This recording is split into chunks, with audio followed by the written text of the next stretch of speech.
Turn up the dial, feel the vibe, get ready to ignite. Untold stories in the airways, flying through the night. Experience voices, tales so bold. Streaming live, the truth unfolds. Untold Radio Network, where secrets come alive. New episodes daily, the mysteries thrive. Great guests, super chat, it's so I memorize. Share and subscribe, join the side where truth can't hide. Aliens in the attic, UFOs in the sky. Cryptids lurking, oh my, oh my. Ghosts in the hallway, whispering your name. The paranormal, the unexplained. Become a VIP, get the inside scoop. Unlock the mysteries, be part of the group. Live streaming stories are talking to you. Super chats buzzing, join the crew. Untold Radio Network, the secrets come alive. New episodes daily, the mysteries thrive. Great guests, super chat, it's a wild member. Share and subscribe, join the side where truth can hide. So if you've got the guts and you want to explore, tune into the untold, it's what you're looking for. From aliens to ghosts to all that's unseen. Untold Radio Network, where the world's mysteries convene.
Good morning, everyone, and welcome to the Paranormal Spectrum here on the Untold Radio Network. I am your host, Barnaby, and today's episode is going to be pre-recorded. So if we are ignoring your questions or comments in the comments section, that's because we're not really in the studio today. So just want to make sure that you guys know that right off the bat. Speaking of the Untold Radio Network, guys, if you are not subscribed and if you are not a Super Chats member, you want to be. Here's why. Show your support for the Untold Radio Network family of shows and join in on the conversation by using super stickers and super chats on YouTube. Got a question you want answered? Ask it live via a super chat and get real-time responses from our show's knowledgeable hosts and guests. Help keep the Untold Radio Network shows running strong. We need your support. Send your super chats and stickers now. All right, guys, we have a great show today. I am very looking forward to our guest here. So we're going to get right into it.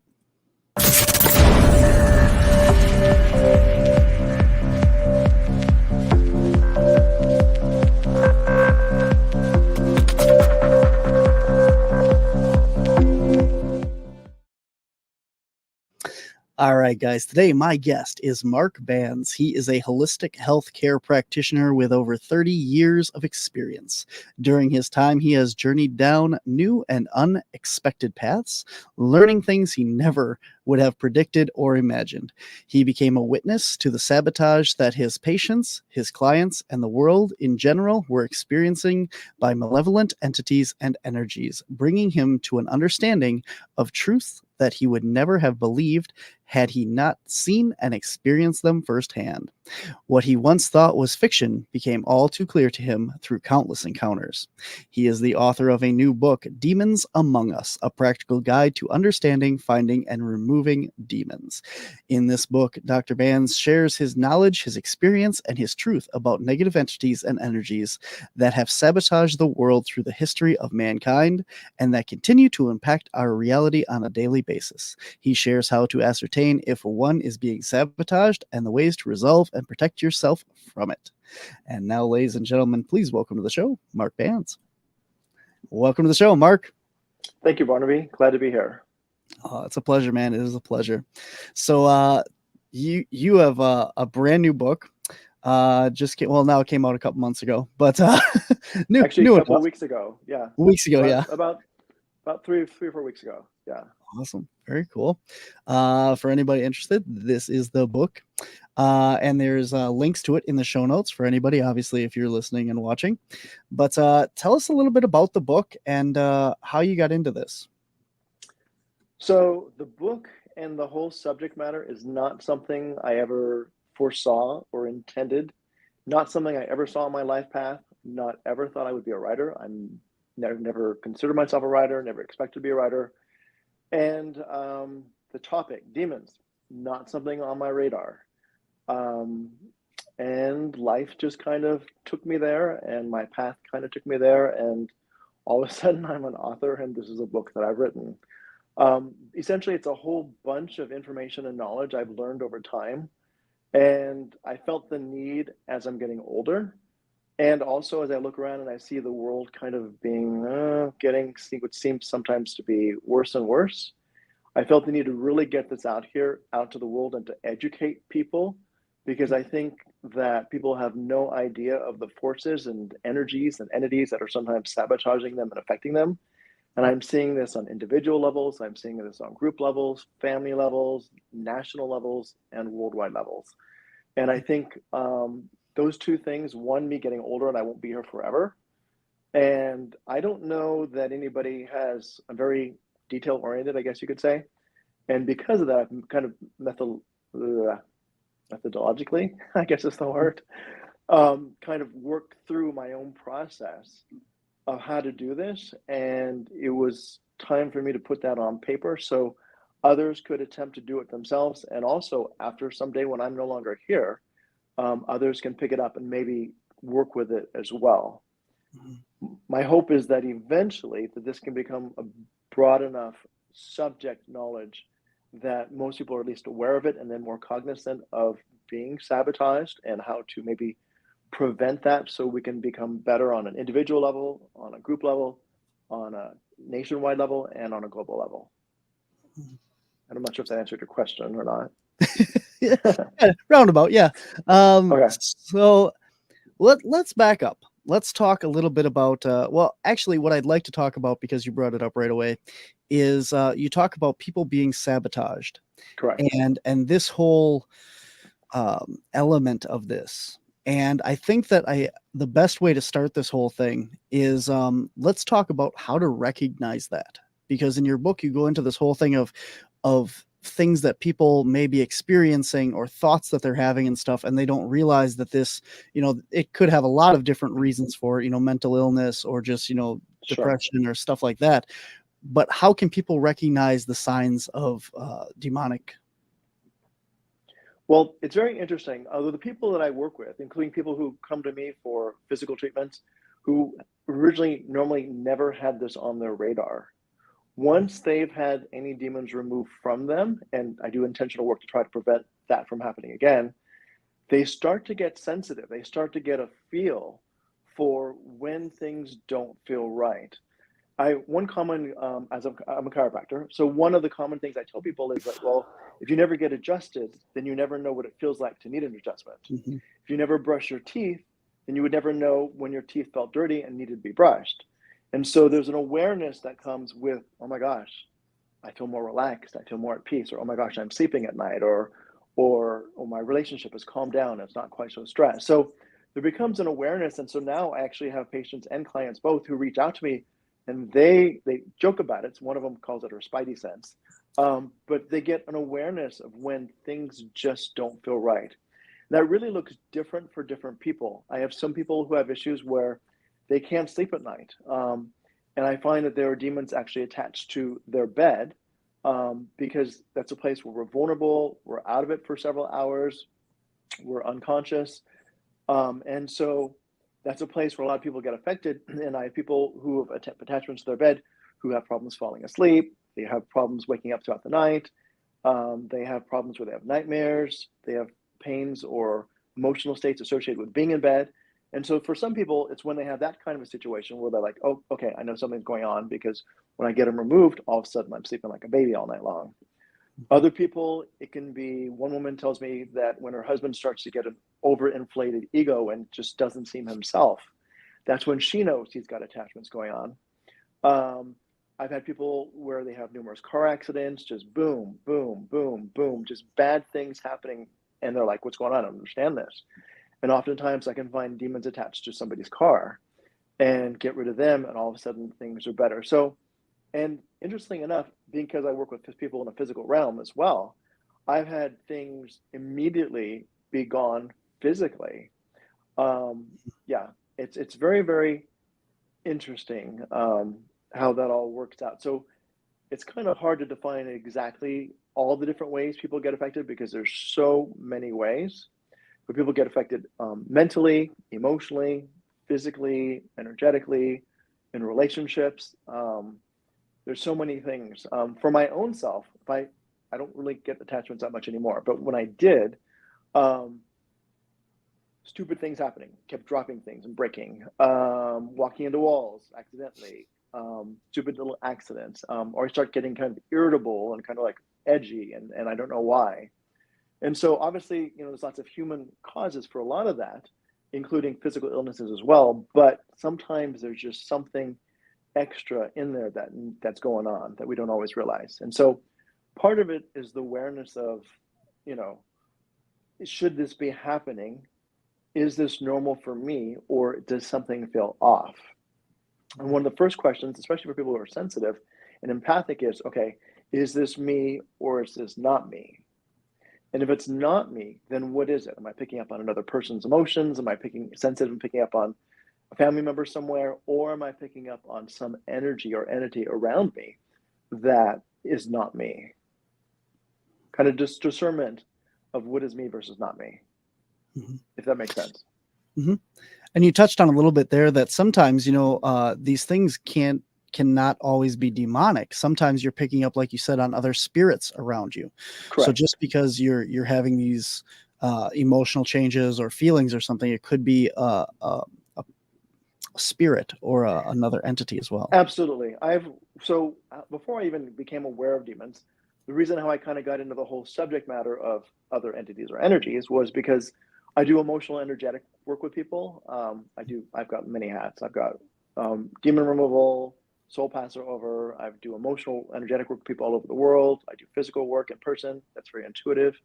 And so for years now, I've worked with souls, people that have died and for some reason get stuck and don't pass over. I do emotional energetic clearing work on them to help them process their emotions that are keeping them stuck here, allowing them to then be able to pass over, whether they're confused or they're angry or they have guilt issues with the way they live their life. I help them to process that so they're freer to pass over to the other side, where they can let all that humanness kind of go, you might say. And so I forgot where I was going with that. But yeah, so that's how I kind of started getting into it, was interacting with these souls. And so I have numerous stories of people that I work with, and some of them are in the book, where out of the blue, they're like, what's going on with me? I don't understand. I've been crying for 3 days and I don't know why. And they're looking around thinking it's them, and it's not. It's some soul that's grieving, and they're empathic enough to be picking up on these souls and not realizing that they're sensitive enough that it's affecting them, and they can get confused by it and confuse themselves with it. Mm-hmm. I had a woman who, I think I wrote in the book, she went to Costa Rica on what was supposed to be her dream vacation. It's amazing. And the next thing, she's in total panic, total fear, total paranoia, total anxiety. She contacts me because she knows me. I work with her in person here in Austin. And and there's a soul around, and she's totally picking up on the soul, totally vibrating with the soul's energies and emotions, and again getting confused, and her dream vacation becomes a dream nightmare. And I get on a session with her, we do emotional work, we do the removals, and then boom, with each one of these, it's gone, it's done. It's like somebody flipped a switch and it's over. So obviously, as humans, we have lots of emotions. We have a huge range of emotions. And so some of this is us. Some of this is we bring into, our lineage. Some of it's family dynamic. Some of it's relationship dynamic. Some of it's internalized. So all that is in the realm. But when something is just clearly not quite us and feels off, then that's when it's time to start thinking, okay, is this me or is this not me? If that makes sense. Mm-hmm. Yeah. You also talk about in the book that, these people always think that, there's something that has happened, why these entities attach to them. Yeah. Can you talk a little bit about how, where do people get these attachments? Where do they come from? Sure. Why is a certain person affected by it? Sure. So let's break that down into two categories. We'll break it into souls, and we'll break it down into demons. So I want to say, starting off, that I realize it's a very complicated dimension, very complex universe. I don't know all that's out there, and I don't pretend to know all that's out there. For some reason, for whatever reason, those two things pop up on my radar, souls and demons. Whether there's anything else out there, I can't say. I've had interesting dreams, that's are in the book, about other entities. But these are the two that mostly pop up on my radar. And so I don't know if that's my mission on this planet or what, but that's kind of where I focus on things. And so with souls, I find any number of reasons why souls come around people. Sometimes they resonate with the emotions going on in a person. If somebody has anger energy, sometimes a soul that hasn't passed over that has anger energy going on will resonate and be attracted to that person. I've had another situation I talk about in the book about a little baby who was just screaming horribly, terrified at night. And I went to check in, and she had a soul around her that had been a mother when it passed, and thought this child somehow needed mothering. And of course, the child's like, I'm only a toddler. I don't know who you are, but leave me alone. I'm terrified. And it wasn't until I worked with the soul to pass it over that things then calmed down. So sometimes they're drawn to what they perceive as a need. Sometimes they're drawn because somebody's sensitive and empathic, and they just want help, and they don't know somebody's able to finally, listen to them and hear them or sense them, if nothing else. And sometimes that's why they're drawn. So with souls, it's a little bit more ambiguous. A lot of times people come to me, oh, I think it's my great grandpa Joe, or I think it's my best friend's mother who died last month. And usually it's not the case. The majority of souls pass over with no issue. That's what they're supposed to do. It's just those souls that somehow get confused or lost, or they've got too much emotional energy sabotaging them and holding them back from being willing to pass over is what it comes down to. So that's the soul part of it. Any questions on that? You also talk about in the book, like your ancestral line can have effect on that. Yeah. So when it comes to the souls, I think ancestral line has to do with sensitivity. As humans, we are all sensitive. We all have that intuitive sense. It's a part of our natural instinct, just like animals do. And that's why most children are very in tune and aware and more sensitive. As we get older, society kind of, and left brain stuff and all the kinds of different factors kind of take that away from us. And so we have a tendency to push that aside or push it down. We just simply call it intuition at that point. But I think there are some lineages that are more susceptible to being open and aware. And there's a fine line there sometimes with it being in balance or not, which can also be a problem for some people, especially when you enter into the mental realm kind of spectrum. Some people get really knocked off balance by it and don't quite know how to ground themselves and find themselves when embraced with other energies of other people, other entities, the world, mass consciousness, all that kind of get rocked off the rocker. So lineages are in that category for souls. As far as lineages for demons, I started off talking about how I don't ever place judgment on people involving demon attachment, because I've seen people who are down in the dumps, who demons help them get there, demons are keeping them there.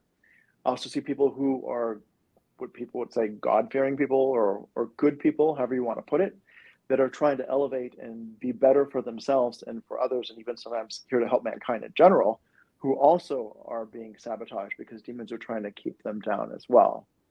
And sometimes it does pull up that there are demons not just affecting a person, but sometimes a family unit, sometimes their home space, sometimes the land, the very land that the home is on, has demons attached.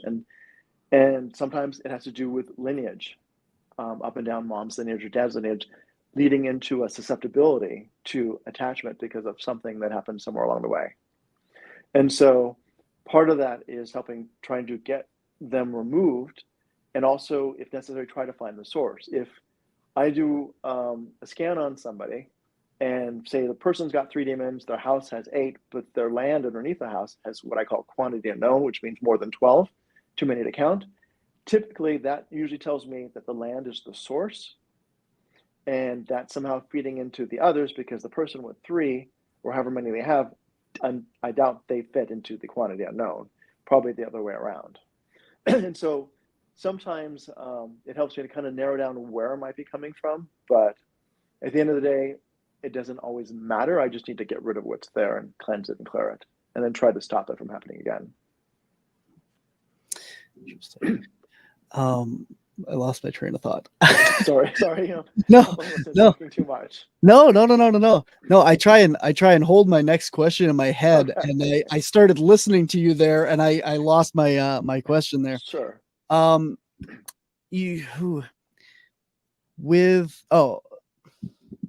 almost had it.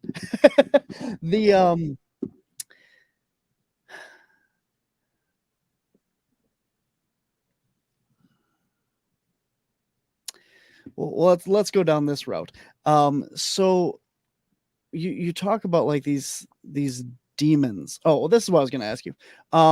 So we talked about how they have an effect on like like your vehicle could have it, and it's susceptible to more crashes or accidents and stuff like that.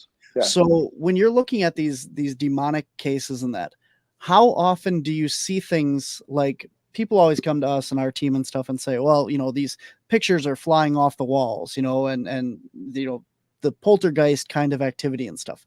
How much of this actually manifests as demonic, like movie demonic, candles flickering and lights flashing and, the whole iconography of demon stuff, and how much of it is more just a mental or perception of that, of just them eating away at your conscious and the depression and that. Does that make sense? Yeah. So I think it can be both. I think it can definitely be both. And one of the things I say in the book is for people to not be afraid. These are actually quite fragile beings, mm-hmm. But they have helped to suppress mankind for so long that we don't even know our own ability and our own power and our own energy that we wield, with God, source, creator, universe, whatever you want to call it, as well, working with us and through us. And so I find that a lot of times people get caught up in the whole fear realm, and that just perpetuates it and makes it worse. And that actually invites them in more, and would probably be more likely to see more of the overt and obvious things going on a bigger scale, because they're feeding into that person's fear and they're just snowballing it and making it worse.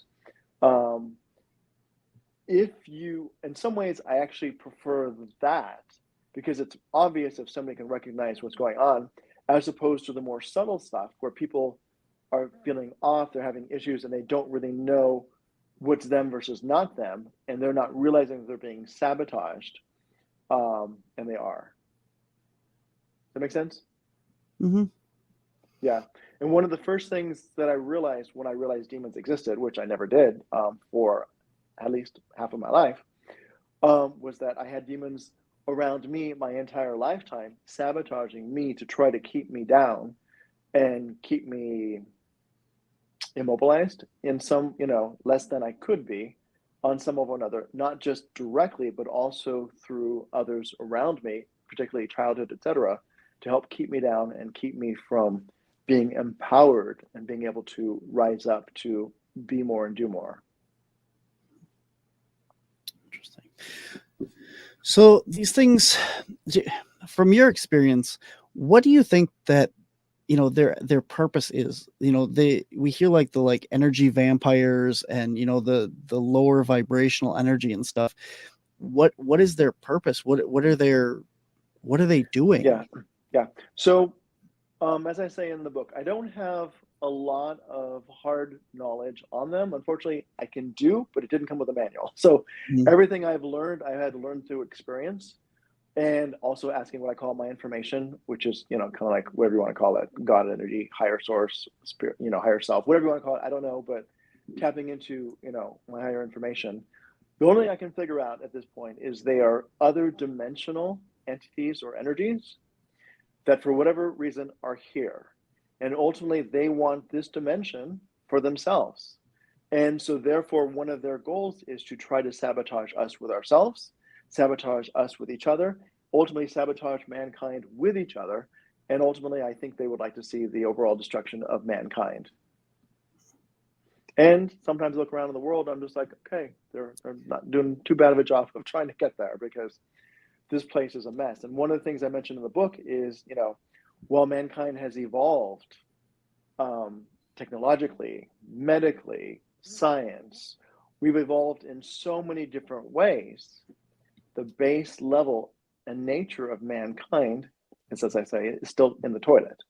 Mankind is still very low base energy. And that is because mankind, I feel, has been suppressed and kept down by these entities, energies on purpose and by design. And therefore, mankind doesn't know its own potential. And as all these other things in our world have evolved, we should be so much more evolved on an energetic and beingness level than we are. We should be way more evolved. And we're no different from 1,000 years ago, running around hitting each other with, you know, with sticks and trying to, you know, all kinds of, we're no better. We're no better. Mankind has not evolved. And they're part of the reason for that, which is why one of my big things is taking your power back, becoming all that you can be, and working to not let these entities and energies keep you down. And if all of mankind can do that, then maybe we can all raise up and make some better shifts in this world and not be caught up in ultimately our own demise. Because on this day and age, we're headed towards our own demise, whether it's through hurting and damaging each other or killing and damaging the planet. Mankind is on a not so good path. And that's one of the reasons why the book was written. I felt the need to get some awareness on this, and it may take time, but it's out there. At least I put it out there in the world. Yeah, I agree. An interesting thought here is, you know, you talk about how the demons are like influencing humanity in that. Do you think that, you know, we look at humans in general and the evolution, you know, our technology and all the things we have, you know, with cell phones and the internet and social media, and we watch how all this stuff affects us more and more negatively, and the closer we are, you know, brought on social media, the more it kind of drives us apart. Do you think that all of this technology and innovations that we consider good is actually being brought upon by these entities? You know, if you take in like Hinduism and Buddhism and stuff that are very non-materialistic, and the higher vibrational level and spiritualness of them, you know, they don't have any of that stuff. So does that make sense? Is that kind of what you're looking at? It does. I like to be positive thinking and thinking that all of our advancements are good and for the better, but that doesn't mean that we're using them for the better. Just like you can take a hammer and you can put a nail in to hammer a board over a window to protect it from a hurricane, you take that hammer and you can smash and kill somebody with it. So essentially these are tools, but yes, I think a lot of these tools are being used negatively and end up with negative energy tied to it. Take a slot machine, kind of the same thing. You get caught up in that fervor, and then it just becomes this obsessive compulsive type of thing that essentially is damaging. And anything that you're allowing to take away from your self-esteem, you are giving away your power. So if you're on social media and you're giving away your self-esteem with it, giving away your power. one of the things I mentioned in the book about that is, I used to go to the dentist's office and I'd be reading a magazine, looking at all of these amazing, People magazine or Us magazine, whatever, all these amazing actors and famous people living these amazing lives. And I would walk out feeling like crap about myself, feeling like, and then I realized that these people are not my mirror. They're simply living a different life than me. Sometimes they've had skills that put them there. Sometimes they've had just basic luck that put them there. But it doesn't mean that they're happy, or it doesn't mean that they're more successful. It doesn't mean that they're enjoying and living life. It doesn't mean they even have the freedoms that I do. Some of them have no freedom. They can't even walk outside by themselves. And if all of them had the better lives, you wouldn't find celebrities killing themselves, right? Mm-hmm. Or ODing or something else. And so part of this is, I think, we have a whole bunch of priorities that are all in the wrong place, that are all putting emphasis in the wrong place, whether it's materialism or it's social media, how you should look, or with the perfect person, body type. We're so looking at things from a base level that only helps to keep everybody at a base level. And ultimately, we need to rise up above that. And hopefully all this technology that we have can be used for good and for positive. But certainly there are undoubtedly, and when you read about all these bots going on from other countries, dealing with political stuff and lies and half-truths, you don't even know what's true anymore and what's not. It's just so crazy how much this world has become so confusing. And there was at least a time where at least you felt like you knew the truth. And now there's so much confusion. And all that chaos is all, I have no doubt, is all demon-led and demons behind human-led. Yep. We have to take a really quick break here. Unfortunately, on a down note, we'll be right back. Again, we are not live today. We are pre-recorded, and we are talking with Mark Bands, who is the author of Demons Among Us, a practical guide to understanding, finding, and removing demons. And we'll be right back.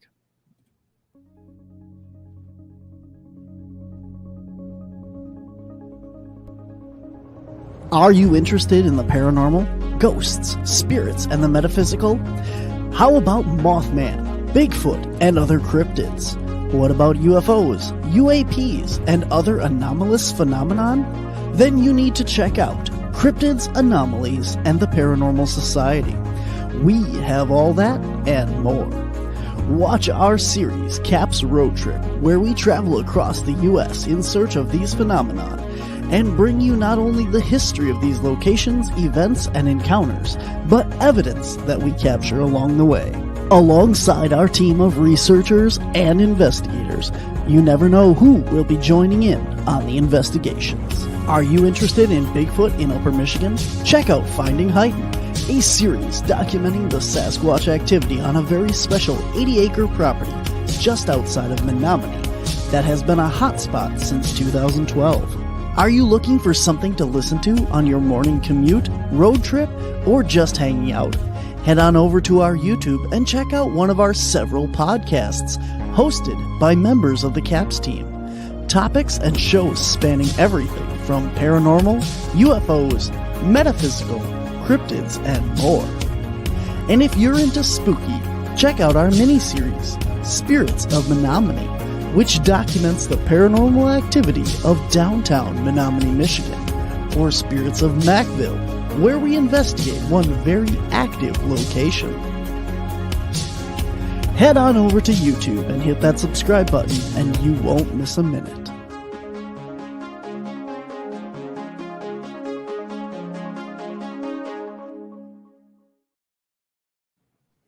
All right, guys, we are back. Today we are talking with Mark Bands. He is the author of Demons Among Us, a practical guide to understanding, finding, and removing demons. If you're interested in that, it is in the show notes. You can head on over and get yourself a copy. It is available where all good quality books are sold. And Mark, so we kind of left on a little down note there. So you in your book, you talk about what you call as the whiteboard method. Sure. And it's very important for, like you said, you're getting all these outside influences, through social media, through your magazines, and everything is being bombarded with that. And how can people take back that control? So it's kind of hard, like I said, these days to know what is out there, which is true and which isn't. So first step is to kind of watch where you put your energy, where you put your time, where you put your focus, because that feeds into itself and feeds into you. I think there's been, documentaries out there, even on Facebook, for example, where their algorithms feed you back your exact same stuff you're interested in. So if you have a certain theory on the world or a way of outlooking the world, for example, that's what you're going to get. And so people are walking around in these little bubbles, first off, thinking that the whole world feels and thinks like they do because they're being affirmed every single day with their belief systems, when they may be in a very specific belief system that isn't actually on the bigger picture. And you translate that into news organizations and to other things, and you have these little group mass consciousness going on where people are being fed and recycled into their own belief systems and not being able to step up outside of that. So part of that is to, one, recognize, hopefully, and see what's feeding you and what isn't, and trying to rise above that to find truth, to look for truth, because so much of what we see around us is influenced by man. And man is a matter of perception, and man isn't always truth. And so, and some people, especially with negative desires or wants or needs, are actually pushing the opposite of that for their own agendas. And so it becomes a very complicated world. But on an internal level, for our own personal self, dealing with that, first just kind of goes back to things: what is me, what is not me, is the first step. What is aligned with my belief system, what isn't, and then being able to look and discern and kind of move into the world with that discernment of what resonates with you or not, in a hopefully a positive way, as opposed to what feeds your negative demons that are around you or attached to you or working with you and through you. So that's the first step. And then when it comes to the whiteboarding technique, that's a technique that I find is very empowering to take back your kind of energy and your power and to ground yourself back into your own self. One of the examples that I give on that is somebody who's empathic. You're picking up on thoughts, you're picking up on energies. Sometimes you have demons or other souls around you that are affecting you, and things can pop into your mind that aren't necessarily yours, your thoughts, your desires, your wants, your needs. You're kind of being egged on in one form or another. And so part of the whiteboarding technique is to recognize, like, wow, where'd that come from? And most people, when they have a thought that's not them, they think, oh my gosh, what's wrong with me? Oh my gosh, I'm really messed up, or I don't understand this. I'm a horrible person. And they start spiraling down, giving power to that thought.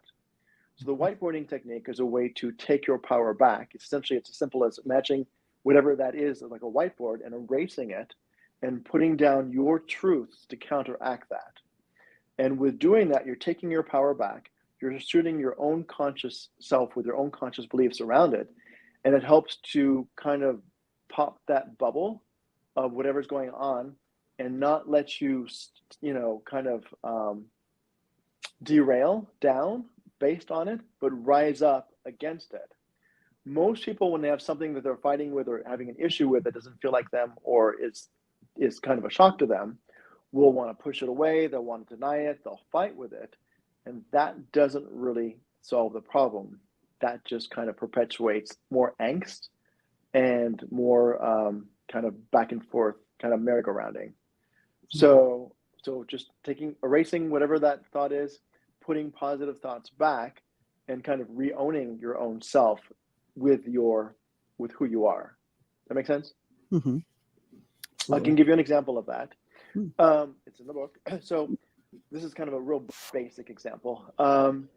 When I was younger, we're all, a little bit more self-conscious when we're younger and a little bit more aware of the world and everything else.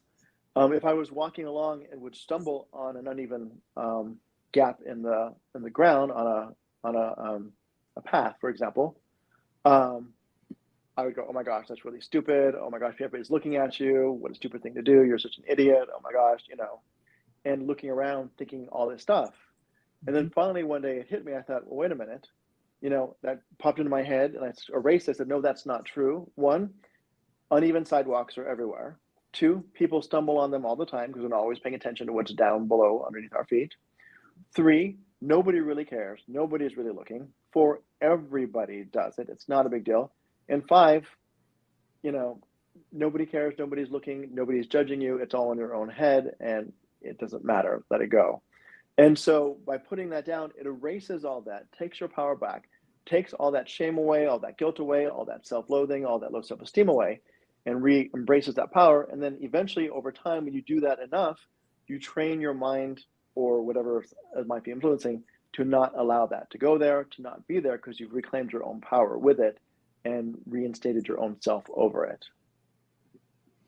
Interesting. So do you think that voice in your head that was saying, I'm stupid, everyone's watching, everyone's staring at me, do you believe that was your own self-conscious at the time, or do you think that was an external influence? Interesting question. At this point, going back in time, I don't know, because I had no concept back then of external anything influencing me. So I would have said at that point that it was probably some type of internal low self-esteem or something going on.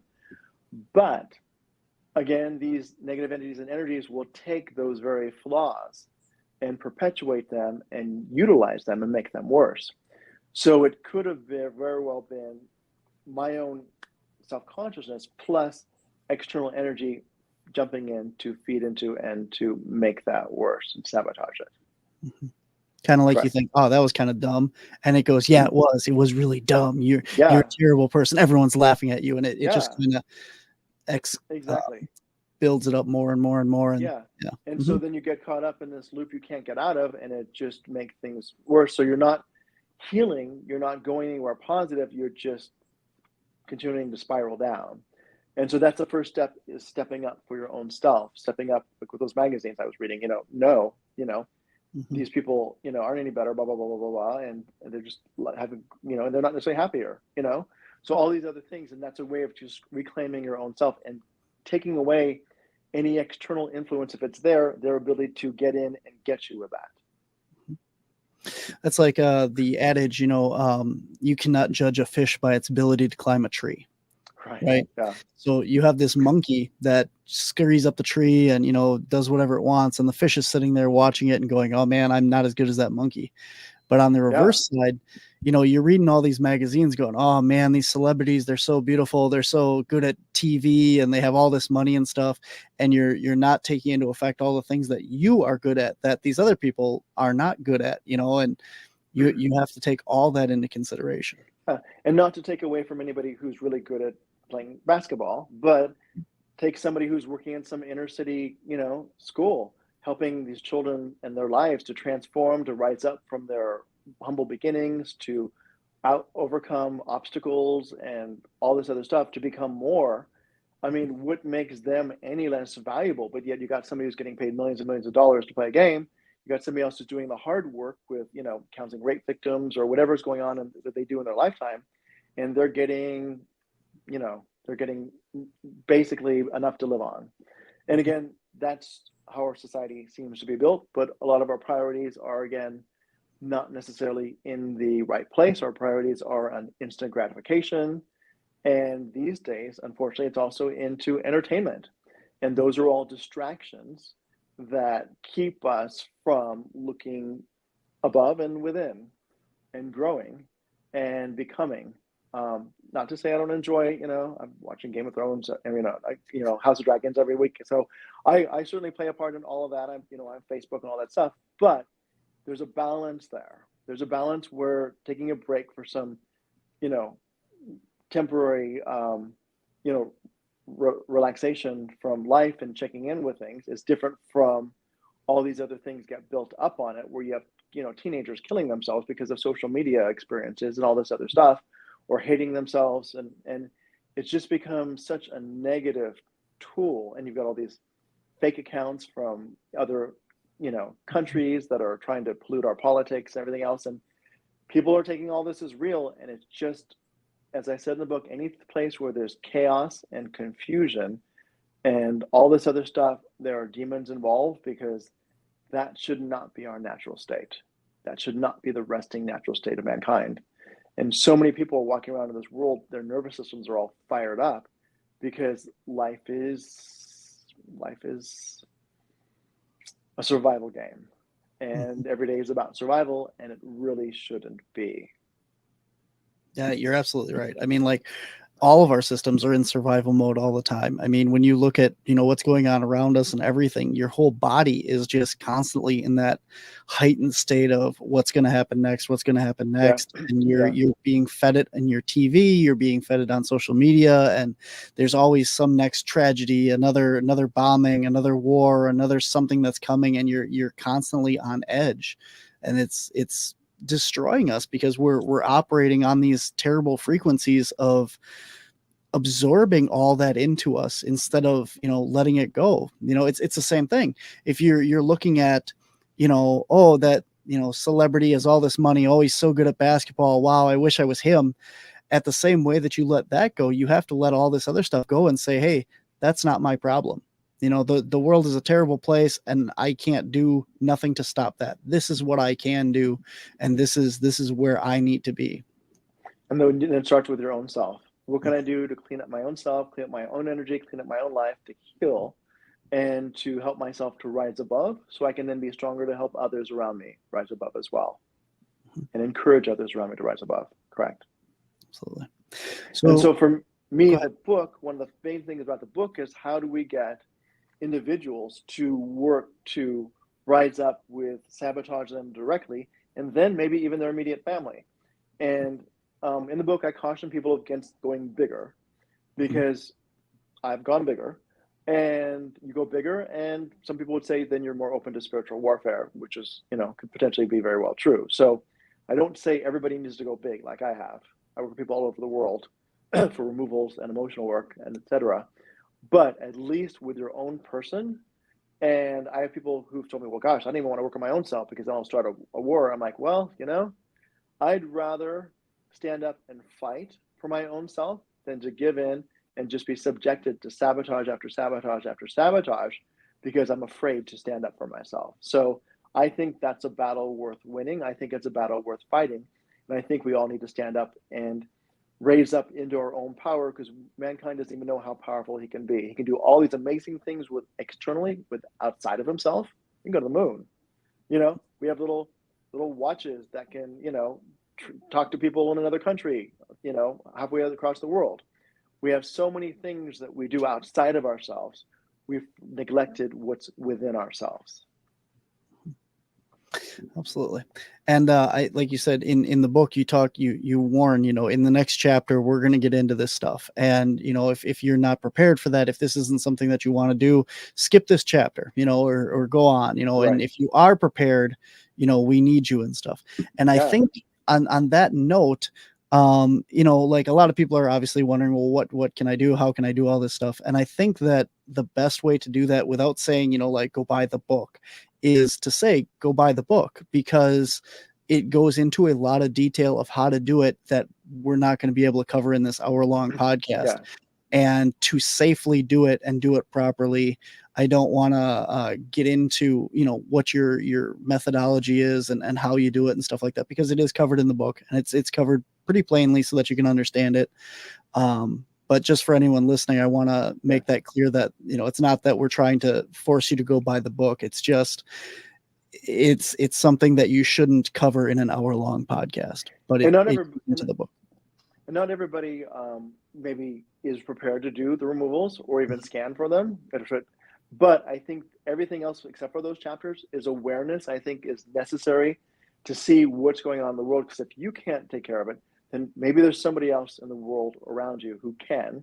And my goal is to hopefully get more practitioners and more energy healers and more, religious people, more people out there who are helping others on whatever level they're doing it, to be able to be people that, that can be gone to for help with this. So I'm sure there's lots of us out there in the world. I don't know of a lot of them, but I'm hoping to get more. So it becomes a more common knowledge thing where it's kind of taken for granted that these things are out there. We can be aware of it. And then hopefully having more people around who can help out with that. And people are like, oh, wow, you're going to become the demon person in the whole world. I'm like, no, I don't want that job. There's only one of me. I can't do it, but erase that. I don't want to say I can't. I would like for all of mankind to raise up together and do that. And my Mhm. job is to hopefully try to get more people knowledgeable, engaged, and then for those who are ready and willing to practice that. And for not those who aren't, to at least have awareness around it so they can figure out and discern when they're being sabotaged and when they're not, and how they're being sabotaged potentially, if possible. My editor told me that she went and decided to try this out for herself because she wanted to see how it worked. And she went, and she's an editor, but she also is familiar with energy and energy work and stuff like that. So that's why I chose her. And she went and actually found some demonic attachments to one of her bedrooms in her house, and went through it and said she felt very empowered. The energy felt very clear afterwards, and it was very good news to know that she just simply went to the book and was able to then implement that. So that was good. That means I did it the way I wanted to, which is to keep it simple and to hopefully spell out enough stuff that I've learned over 10 plus years so that somebody could, more easily pick it up and try to work with it. But it does take practice. I didn't do this overnight, and it takes a practice and intention and focus. But I think if anybody wants to, anybody can do it. That's very important. You talk about intention, and the one thing that I've always personally had an issue with is with any of these things. You talk about demons or the paranormal or even like Bigfoot and some of these things. When people have these encounters and they say, in the name of God, I rebuke you, and it went away. And I've always had a problem with that because you're narrowing this thing down to this very small field. And you cover this very well in your book, that it doesn't have to be God, capital G. It can be spirit. It can be, whatever your belief is. And that's what I've come to find as well. And, the people that have their faith in God, well, God is the highest power to you. And by invoking that, you have that intent, that intention, and that power. But if you believe, in a crystal, and you say this crystal is the most powerful thing in my life, and I use this crystal to banish things, then that will work for you because it's the intention behind it. Can you tell a little bit more about that? Yeah. So starting off with as far as tools go, like you're mentioning, a lot of people tell me like, oh, I went and I did this, or I went and I saged, or I prayed, or I got a crystal. And and I'm like, those are just tools. Those are just tools. Unless you put intentional energy behind it, it's just a tool. So you can say, oh, my house is falling down. I'm gonna put the hammer there and set it on the table. So it's gonna fix my house from falling down. No, you need to put energy behind it. Energy behind it uses that hammer to then do what you want. And that's kind of a simple analogy for the same thing with these tools. So, oh, I saged my house. Did that do it? Well, I don't know. Did it? Anybody can go in and burn some sage. Same thing for crystals, everything else. They're just tools. A lot of people want to demonize tools, no pun intended, because they think, oh, they're this or they're that, but they're simply just tools. A gun can kill somebody, or a gun can help you hunt and get food to nourish your family. So again, they're just tools, and people have a natural inherent fear of tools, and so therefore they have a tendency to make these tools in a negative image in their mind, saying, oh, it's of this or it's that, and it's not. They're just simply a tool. And so intentional energy is very important for the use of these tools, and belief system is a part of that intentional energy. And some of that intentional energy comes from within. If you believe in it, some of that intentional energy comes from above, whatever you want to call it. So you're right. I don't, while I'm okay with the word God, people I work with, I ask them, are you okay with the word God? Which word do you prefer best? Universe, creator, source, spirit, Jehovah, Allah? I don't care what it is. What do you believe? Because to me, it's all the same thing, just different people putting their own understandings to it. Because is somebody in Africa going to say the word God who doesn't speak English? No, it's an English word. Somebody in Mexico might say Dios, right, for God. And so everybody puts these big importances on these words, and they're just symbols of the same thing, and for different perspectives all around the world. And you can't blame somebody for not being able to say the word God because they're raised in China and don't speak English. you know? So it's, people are very limited, and you can tell from the book, I don't like limitation. I think we need to rise higher because there's so much more. We haven't even tapped the surface of mankind's connection to God, source, creator, universe, our abilities as human beings, our energetic abilities. We can do so much more. And which is why I say these demons, they're weak beings. Energetically, they're weak, but mankind doesn't know his own power or the power running that he has available to him. Therefore, mankind is running scared when mankind should be standing up. And that's part of the problem. I am okay with the word God, but my favorite word for whatever you want to call it is ultimate truth, capital U, capital T. Because I don't know what it is. I don't know what to call it. It is, if it has a name, or it has a name, whatever, then it's probably not even something I can even know how to say or even pronounce or even comprehend. So all this hang up on all these little things is just ridiculous. And mankind really just needs to go bigger. Go big or go home. You know what I'm saying? Does that answer your question? Mm-hmm. But intentional energy is important. And so you have people doing all kinds of amazing things through all these different ways, but it's really the intentional energy running through them and with their own self as a part of that makes anything work. It's not the object itself. It's not the saging itself. It's not the crystal itself. It's none of that. And yeah, it's all about intentional energy. And that's what is used with these demons, is intentional energy. And it's not, while I am a participant in the action, it's not my energy that's being used. Mm-hmm. I'm drawing on universal God, source, creator, source, universe, whatever you want to call it. I'm drawing on a higher power, energy, and belief system behind that. Mm-hmm. What ultimately that means, I don't know. but it's what I found that works. And it works over and over, and there's no limitation. I had one woman come in who was a instructor at a school for, just a teacher at a school for kind of dysfunctional, kind of troubled teens. And she was going to work every day. She was sick. She was having allergy issues. She didn't think she was going to finish the year. And she's here with me in person, and it pulled up, she needed removal on the school. And I'm like, it's my first time doing something big. I'm like, ooh, wow, a school. How do you account for every individual? How do you account for the big space? How do you account for all the classrooms? And I finally thought, let all that go. It doesn't matter. That's all limitations. Limitations, time and space don't exist. So I went and I did removal on that entire school, and I may have done it maybe another once or twice before the end of the year. But she managed to stop having those symptoms, ended up having a great time at school, feeling a total energy shift and difference, and made it through the whole school year with that. So, and I've done huge parcels of land. I don't know how big it is. I don't want to know. I don't care. I just intention the whole land. And one of the things I talk about in the book, I have a woman I work with, and her husband was a skeptic, and they had heard about me. And I pulled up, the land was one of the things that need removals, including their home and other stuff. And he goes, we'll just see how the land changes. That'll be our big thing.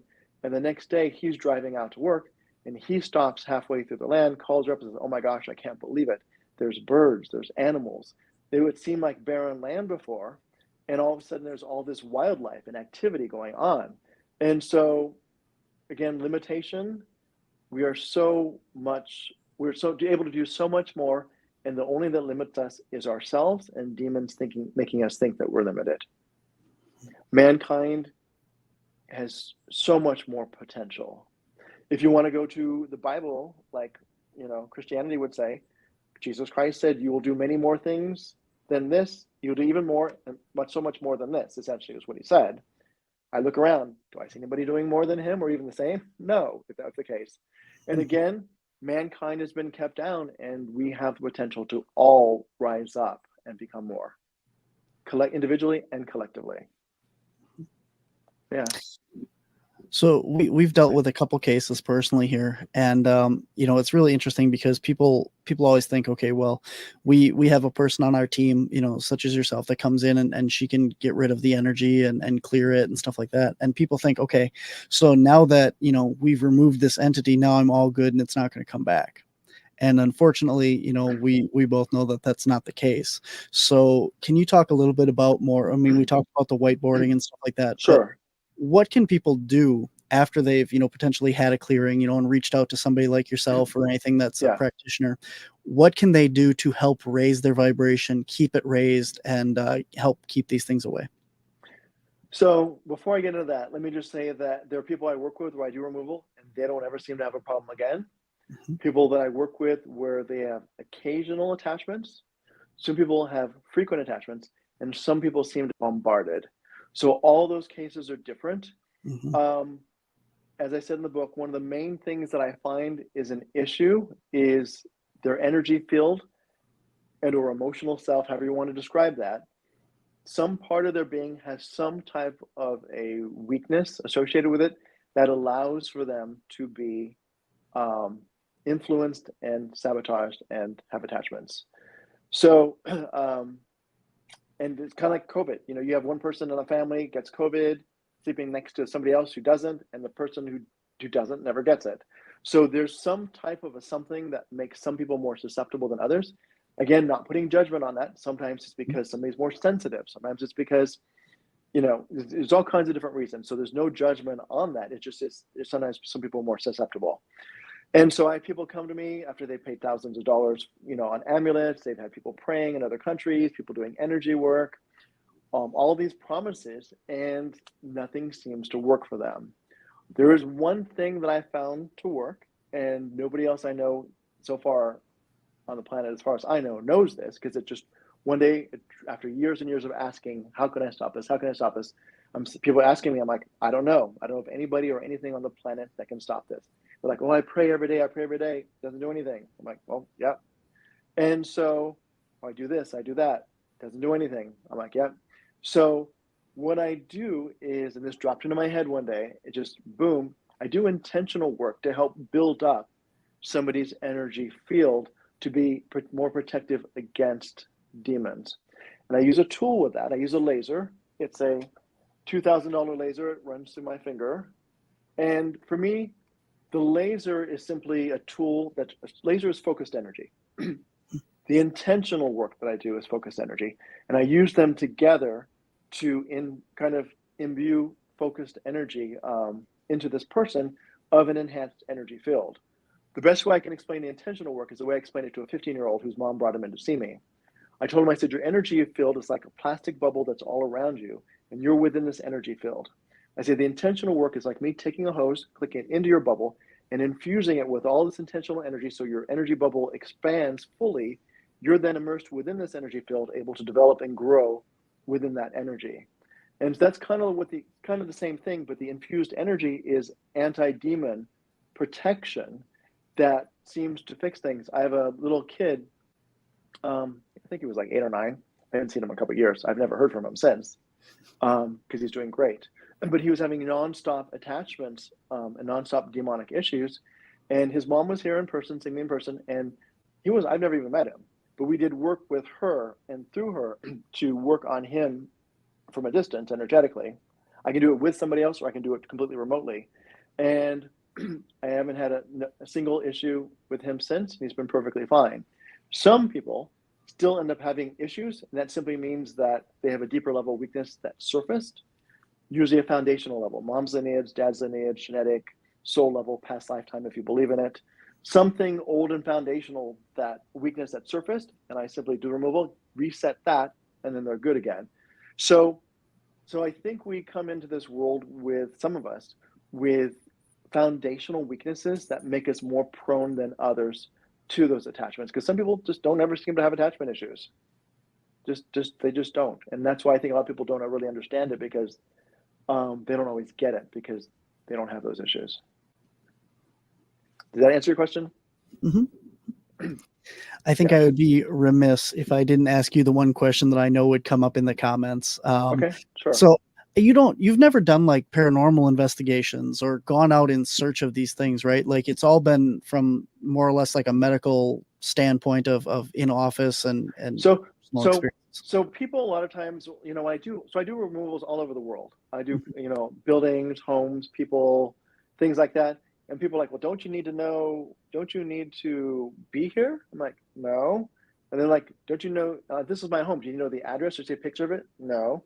This is my daughter has attachments. Do you need to see a picture of her? No. So essentially, when somebody contacts me, they've created a link, an energetic link. Their house is energetically linked to them, their husband, their family is energetically linked, their land is. So I use that as a bridge to reach all that. So I don't need to go there to scan. I don't need to go there to do removals because I already have a link there. Mm-hmm. Does that make sense? Mm-hmm. If I didn't have a link, I could still do it.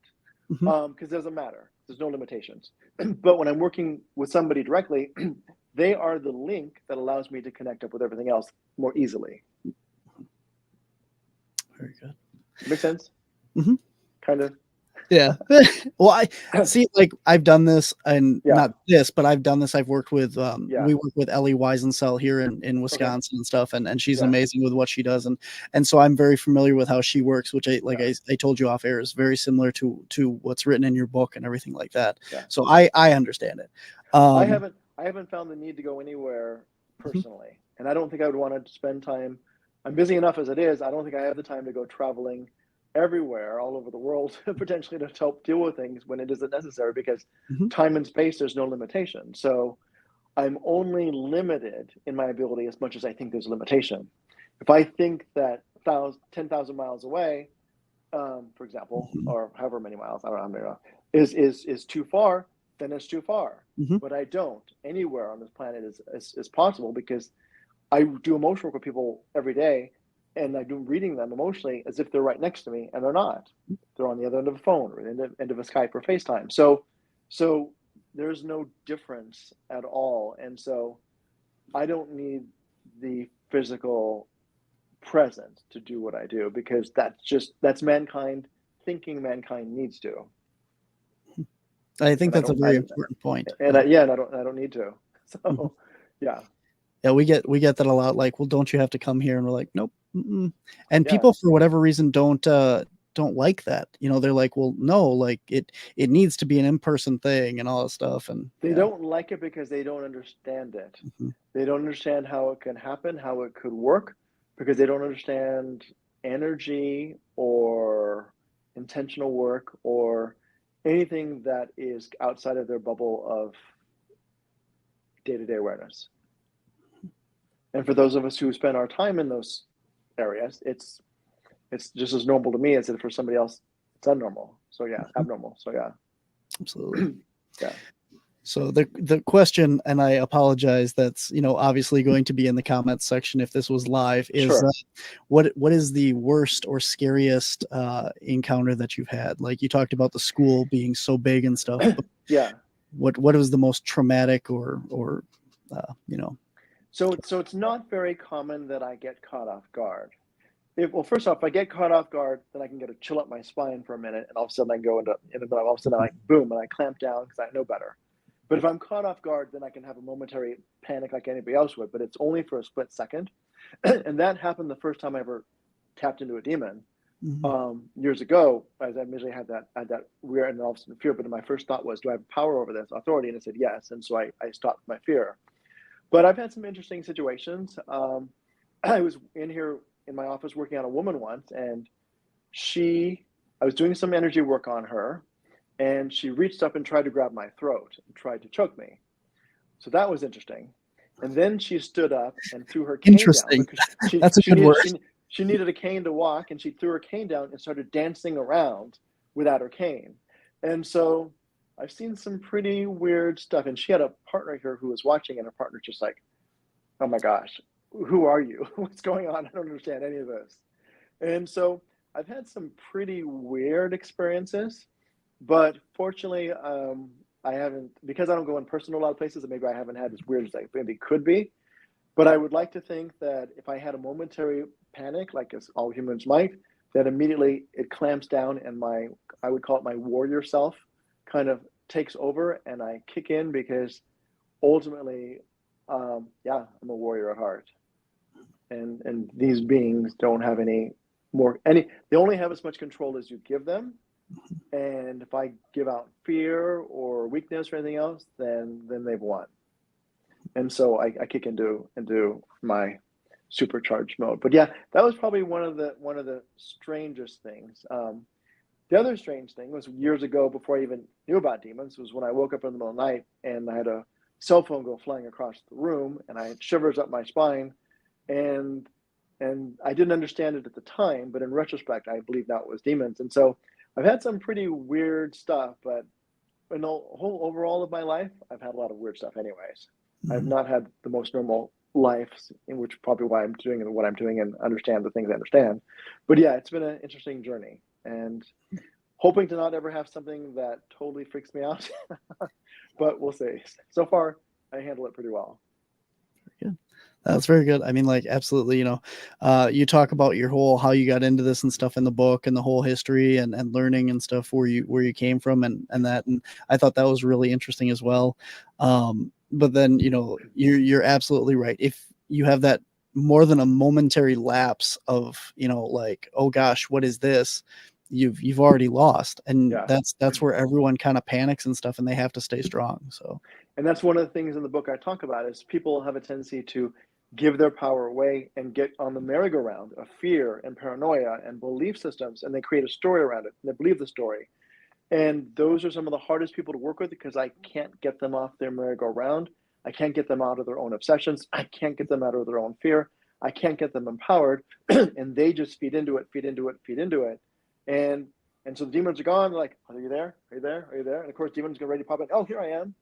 And so it's one of the biggest issues people have, is they're their own worst enemies, because they feel so disempowered, unempowered, that they become victims and allow themselves to perpetuate being victims. Yeah. So let's touch on that here, and then we'll call it a day, because you talk about how the chiropractic and stuff, like if somebody hurt their shoulder, and that you work on it, it feels better, and then all of a sudden they're like, oh, is it still there? Yeah. So example I give in the book was like, somebody comes in, I work on their shoulder, and they would leave, and it's all feeling pretty good. They walk out, oh, it's okay. You okay? Okay? You feel all right? Is there pain? And they do that, and so they irritate it, they annoy it, and they're so locked into it that they're still looking for it, expecting it, and even irritating it to maybe help it get back there, which is different when people come to me, whenever they see me next, go, oh, wow, I totally forgot all about that. They let it erase from their memory. And so I tell people, try not to define things, try not to own things, just observe. Because if you just observe, hey, there's something going on, then it's easier to work with and get rid of it. Then they create this whole story around it, this whole belief system, all the different ways of being gotten to. Somebody externally is sending them negative energy, and their family has a curse. And the more story they build around it, then the more story has to be unraveled to get rid of the story, which is the entryway of permission for whatever negative entities and energies need to get to them. So it's a challenge sometimes trying to get people to reclaim their power and let it all go. And that's why I say observe, but don't define it and don't own it. And that's the whole same thing. I'd rather somebody go, oh, wow, I forgot all about it, and there's nothing, I've been feeling good, than something there, something there, something there, something there. And they essentially draw back because they can't let go of whatever was there. And so something else comes back. Seek and you shall find. Yeah. Yep. Even if your demon doesn't come back, another one will walk right in and go, oh, I'm here now. Yep. Let's make you happy. You're looking, you're wanting, you're needing, and I'm here to help you find your comfort zone, which is not a comfort zone. Yeah. Absolutely. It has been an absolute blast. I mean, you said you never did podcasts before. You did amazing. Thank you. It's been a great show. A lot of valuable information out of you today. And like I said, I read the book, and it is very well written. It is a very, like you said, practical guide to understanding and finding and removing demons. and it's very simple for anybody. Even, like I said, we've had experience, with Ellie and stuff on our team, so I know where you're coming from on a lot of this stuff. But even the average person, I think, would be able to pick it up and get a good understanding and a basis of where to start and what to look for and stuff. So it's an amazing book. Tell everybody where they can get it. Do you have autographed copies that they can get from you, and where can people get a hold of you if they'd like to have you work on them? Yeah. So I have my 3 websites notated in the book. I have the chiropractic website, the emotional work website, and the removal website are all in the book. I did create a website, demonsamongus.book.com, which also has a lot of that information, and it also has the links to where you can get the book. The book is available on Amazon, Barnes & Noble. The ebook is available through all kinds of different formats. Apple, there's numerous ebook formats where it's available. So it's pretty much distributed through a lot of the major print companies, but it probably would have to be ordered as opposed to being found in any actual store itself. Yeah. And as far as the website for the removal, it's spiritremovalservices.com.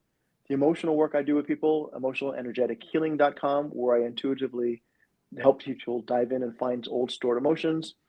And then the bandswellness.com is my chiropractic, where I actually work with people in person from an intuitive basis, mostly. Very good, very good. And you are out of Texas, Austin, Texas? Austin, Texas, yes. Very good. So if anybody is in that area and would like to meet up with you personally and go in for some work, Austin, Texas. Otherwise, like you said, anywhere in the world is available and able to be reached out and helped by you. So, okay. Thank you so much. I appreciate you having me, and it's been great talking to you. Absolutely. Thank you for being here. Thank you.